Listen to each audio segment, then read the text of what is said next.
Graça e paz, irmãos. Estamos aqui hoje para dar início a mais um projeto para ajudar a nossa igreja a caminhar no conhecimento da palavra do nosso Deus. Começamos nessa semana um estudo muito interessante na Epístola aos Hebreus. E eu tenho certeza que o estudo dessa epístola vai ser de profundo valor e contribuição para o nosso crescimento no conhecimento da palavra de Deus. Então a minha proposta é, ao longo de todos os estudos desse e dos que virão, trazer para você no dia seguinte um pequeno resumo, para que você se intere do que está acontecendo.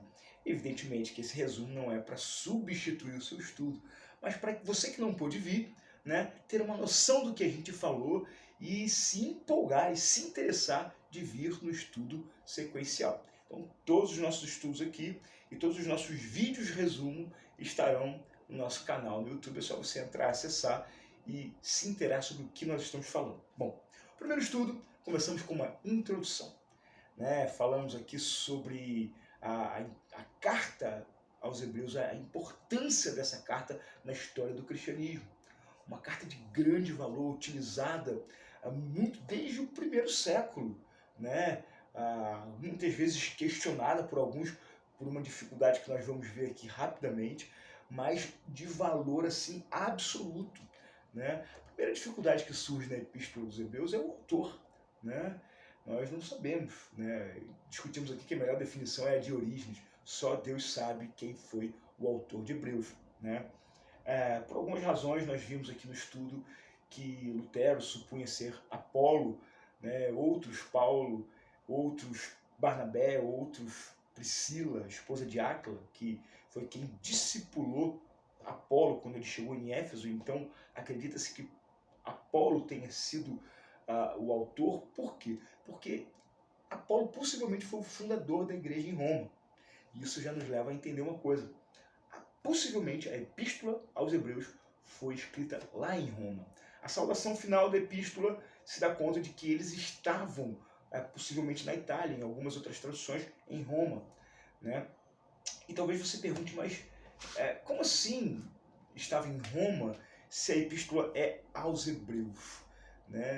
Um outro detalhe é que a Epístola foi toda escrita em grego, muito bem escrita num grego koiné, muito clássico, muito bem escrito, com uma articulação de palavras e uma teologia absolutamente fiel ao que nós vamos encontrar nas escritas paulinas, ainda que o estilo literário seja muito diferente do apóstolo Paulo. Bom, acredita-se que a carta aos Hebreus tenha sido escrita para os hebreus, os judeus, que viviam em Roma, que não estavam tão inseridos na cultura judaica de Jerusalém, de Israel, eram judeus da dispersão grega, que estavam erradicados e aculturados dentro de Roma.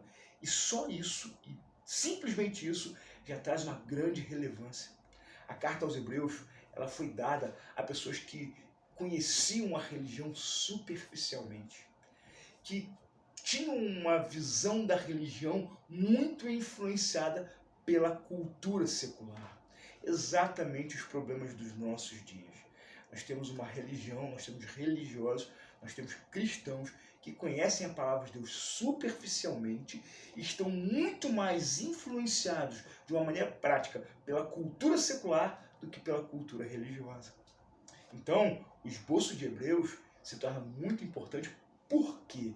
Porque nós vamos perceber que o autor vai pegar a pessoa de Cristo e vai apresentar ele como sendo superior aos anjos, sendo superior a Moisés, sendo superior aos sumos sacerdotes, sendo superior ao próprio sacerdote. Vamos ver Jesus sendo colocado no seu devido lugar, ou seja, no primeiro lugar, no lugar de primazia da vida cristã. Vamos ver o autor de Hebreus resgatando a autoridade das Sagradas Escrituras e vamos ver o autor de Hebreus trabalhando a qualificação da fé, de maneira teórica e maneira prática. O que é fé cristã e o que é fé em qualquer outra coisa. Isso vai ser muito bem trabalhado ao longo dos nossos estudos.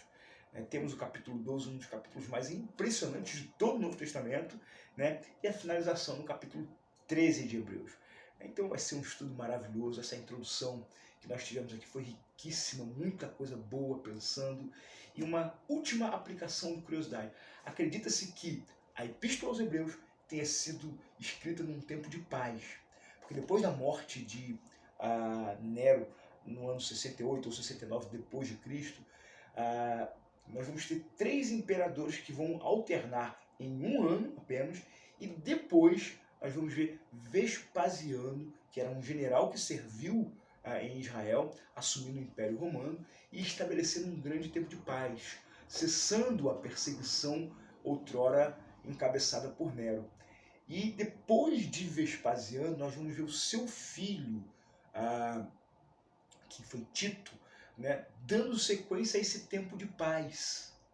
E logo após, Tito, seu irmão, Domiciano, retorna, e agora com a perseguição mais cruel conhecida na história do Império Romano contra os cristãos. Ou seja, acredita-se que a Epístola de Hebreus tenha sido escrita exatamente nesse período onde havia paz. Porque é citada a perseguição, mas os problemas que são decorrentes da igreja naquele momento são muito típicos de um problema de quem vive sem perseguição, de quem vive tranquilo, de quem vive sossegado, de quem não tem que correr nem se preocupar com nada. Ou seja, problemas no exercício da fé que vem por causa do conforto, por causa da comodidade. É essa comodidade que muitas vezes não nos prepara para outras perseguições. Na verdade, a carta aos Hebreus ela é uma carta exortativa que chama o povo a viver uma fé centrada na palavra de Deus e no Deus da palavra, né? Preparando o povo para tempos difíceis. Havia tido a perseguição de Nero, mas a de Domiciano, que vai ser depois de Hebreus, muito pior. Então, queridos, se intere. Próximo estudo, vamos voltar aqui com um resumo da aula 1, né? O primeiro capítulo que nós vamos expor sobre a carta aos Hebreus. Venha participar do nosso estudo todas as quintas-feiras, às 19h30, aqui na Igreja Presbiteriana Central de Nova Friburgo. Deus te abençoe. Graça e paz.